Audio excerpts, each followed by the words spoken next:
So we were studying non-seminomatous testicular tumours, जिसमें हमने क्या क्या पढ़ लिया। हमने योक सैक ट्यूमर पढ़ लिए, ठीक है। उसके बाद हमने एम्ब्रियोनल कार्सिनोमा पढ़ लिया। उससे पहले हमने सेमिनोमेटस किए थे, जिसमें हमने सेमिनोमास किए थे, ठीक है। सो मैं आपको योक सैक और एम्ब्रियोनल थोड़ा सा रिवाइज करवा देता हूँ। एम्ब्रियोनल के अंदर आपको मैंने बताया था सेल बॉर्डर्स जो होते हैं वो डिस्टिंक्टिव नहीं होते। सेल्स जो होते हैं उनका ट्यूबरकुलर या पेपिलरी पैटर्न हो सकता है, but that is not very characteristic. बहुत सारे सेल्स जो होते हैं वो सिंपल एनाप्लास्टिक शीट्स होती हैं, एनाप्लास्टिक सेल्स की शीट्स होती हैं, ठीक है। इन सेल्स के अंदर क्या होता है कि न्यूक्लियस जो होता है वो प्लियोमॉर्फिक होता है। डिफरेंट शेप्स के आपको न्यूक्लियस मिलेंगे। माइटोटिक फिगर बहुत ज़्यादा प्रोमिनेंट होते हैं। इसकी एक खास बात बताई थी, CD30 और साइटोकैरेटिन जो होता है उसके लिए पॉजिटिव होता है। ये आपको MCQs के लिए याद रखना है। योक सैक ट्यूमर में मैंने आपको बताया कि योक सैक ट्यूमर जो होते हैं उनके अंदर एक करेक्टरिस्टिक फीचर होता है शिलर डुवॉल बॉडीज़ का, ठीक है। शिलर डुवॉल बॉडीज़ क्या होती हैं? बेसिकली क्या होता है कि सिस्टिक स्पेस के अंदर फाइब्रोवेस्कुलर कोर, ठीक है, उसको सराउंड किया होता है हमारे पास cuboidal low cuboidal epithelial cells ने, ठीक है। So this is Schiller Duval bodies.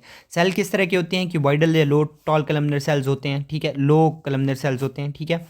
और ये सारे ट्यूमर जो होते हैं ये पॉजिटिव होते हैं अल्फा फीटोप्रोटीन के लिए, ठीक है, और alpha-1 एंटीट्रिप्सिन के लिए।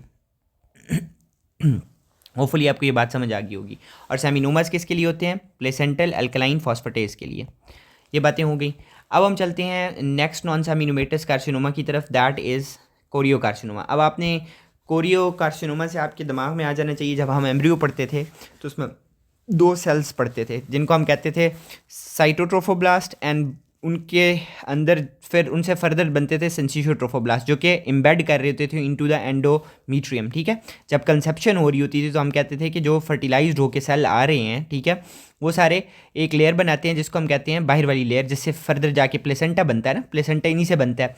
सो साइटोट्रोफोब्लास्ट होते थे और सेंसिशियोट्रोफोब्लास्ट होते थे। साइटोट्रोफोब्लास्ट क्या करते थे? साइटोट्रोफोब्लास्ट अपने सेल्स देते थे जो कि अपना सेल मेम्ब्रेन लूज़ कर देते थे और मल्टीपल न्यूक्लियस की तरह की फॉर्म में एक, मतलब कह लें कि कलेक्शन ऑफ सेल्स होती थी जो इस तरह पिलर्स की तरह एम्बेड हो रहे होते थे इनटू द एंडोमीट्रियम, और उनको हम कहते थे सेंसिशियोट्रोफोब्लास्ट, ठीक है। तो दो तरह के सेल्स होते थे जो कि फर्दर जाके क्या बना रहे होते थे, आगे जाके प्लेसेंटा इन्होंने बनाना होता था, साइटोट्रोफोब्लास्ट और सेंसिशियोट्रोफोब्लास्ट। सो कोरियो कार्सिनोमा भी बेसिकली इन्हीं का ट्यूमर है, ठीक है।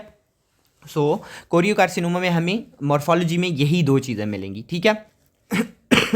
इसके अंदर आपको याद रखना है सॉरी, कोई टेस्टिकुलर इनलार्जमेंट नहीं मिलती, ठीक है। स्मॉल पाल्पेबल निड्यूल होता है, ठीक है, बहुत छोटा होता है।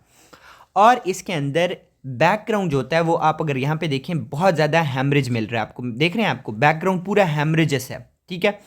इसके अंदर दो तरह के सेल्स मिलते हैं आपको। एक होते हैं साइटोट्रोफोब्लास्ट जो कि मतलब ऑर्गेनाइज सेल होते हैं। ऑर्गेनाइज सेल का मतलब है कि उनके अंदर न्यूक्लियस होगा, उनकी सेल मेम्ब्रेन वाज़ेह होगी, उनके अंदर प्रोमिनेंट न्यूक्लियोलाई होंगे।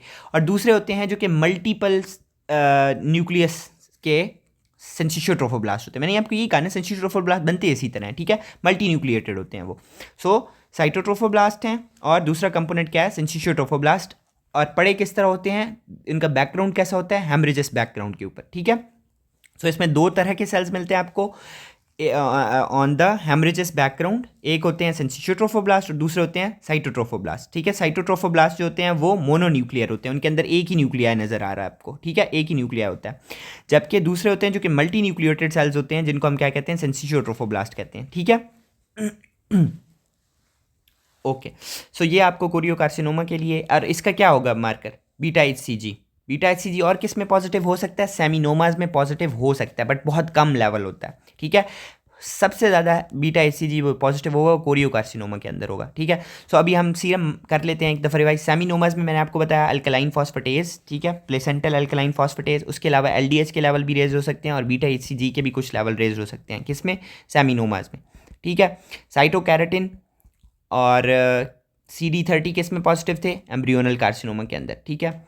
योक सैक के अंदर क्या था, योक सैक के अंदर मैंने आपको बताया था alpha-1 एंटीट्रिप्सिन, ठीक है, और अल्फा फीटोप्रोटीन, ये पॉजिटिव होते हैं। और उसके अलावा हमने अभी किया कोरियो कार्सिनोमा। कोरियो कार्सिनोमा के अंदर क्या होता है, बीटा HCG, ठीक है। होपफुली आपको ये सारे याद हो गए होंगे।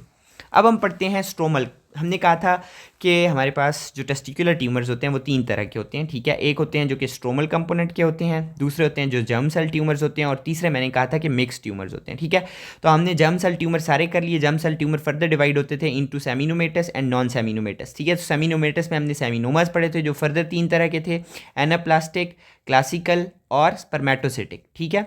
फिर हमने किए थे नॉन सेमिनोमेटस जिसमें हमने कहा योक सैक होता है, उसके अलावा हमारे पास टेराटोमास होते हैं, एम्ब्रियोनल कार्सिनोमा होते हैं, ठीक है, और कोरियो कार्सिनोमा होते हैं।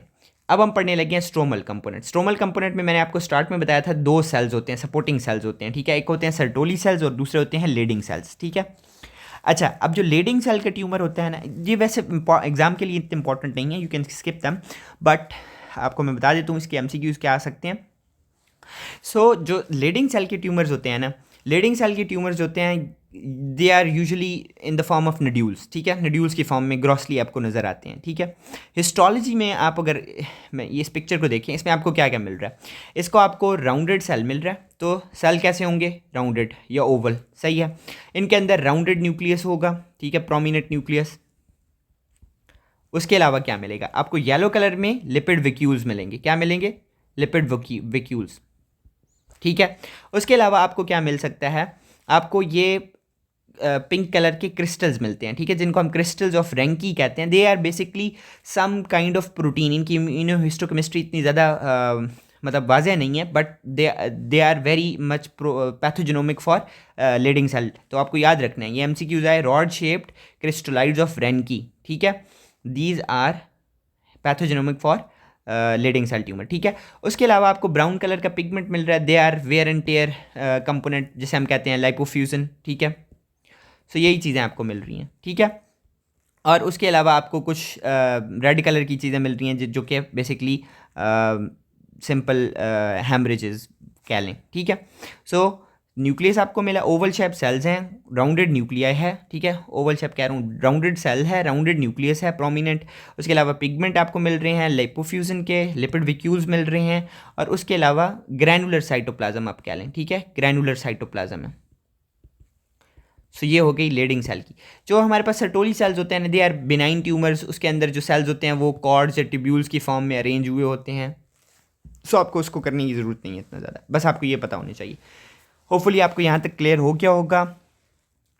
अच्छा, और जो मिक्स ट्यूमर होते हैं, मिक्स ट्यूमर में हमारे पास एक ही ट्यूमर होता है जिसे हम कहते हैं गुनेडोब्लास्टोमा। ये आपको याद रखना, नाम ही याद रखना है बस, ठीक है। और आखिरी है हमारे पास लिम्फोमास, ठीक है। लिम्फोमास जो है ना, नॉन हॉजकिन लिम्फोमा के साथ बहुत ज़्यादा एसोसिएशन है टेस्टिकुलर ट्यूमर्स की, स्पेशली 60 ईयर से ओल्ड जो मेल्स होते हैं उनके अंदर बहुत ज़्यादा एग्रेसिव ट्यूमर होता है, उसको हम कहते हैं lymphomas. Most common testicular tumor in males more than 60 year of age हो तो वो कौन सा आप लगाएंगे, लिम्फोमास। ये MCQs आपने करना है, ठीक है। टेस्टिकुलर ट्यूमर्स कैसे स्प्रेड कर सकते हैं, जो सेमिनोमेटस होते हैं वो ज़्यादातर रीजनल लिम्फ नोड्स में ही फैलते हैं, मतलब आपकी टेस्टिस से एब्डोमेन या इंग्वाइनल लिम्फ नोड्स तक फैल जाएंगे, बस इतने ही फैलते हैं, वो ज़्यादा नहीं जाते, उनका प्रोग्नोसिस बहुत अच्छा होता है। जबकि जो आपके नॉन सेमिनोमेटस ट्यूमर होते हैं, जैसे कि योक सैक हो गया, टेराटोमास हो गया, एम्ब्रियोनल कार्सिनोमा होगा, कोरियो कार्सिनोमा हो गया, ये सारे जो होते हैं ये हेमाटोजेनस रूट से फैलते हैं और they can go to lungs, liver, brain and bones, ठीक है। आखिरी पॉइंट ये है कि FNAC जो है, फाइन नीडल एस्पिरेशन बायोप्सी जो है, वो कॉन्ट्राइंडिकेटेड है टेस्टिकुलर ट्यूमर में। एक तो रीज़न इसकी ये है कि जब आप इसकी बायोप्सी करने लगते हैं फाइन नीडल एस्पिरेशन से, तो ये इंग्वाइनल लिम्फ नोड्स उनके अंदर मेटास्टाइज कर जाते हैं, तो इसलिए ये कॉन्ट्राइंडिकेटेड है, ठीक है। सो इस तरह हमारे ट्यूमर्स जो हैं वो रैप अप हो गया। थैंक यू वेरी मच, अल्लाह हाफिज़।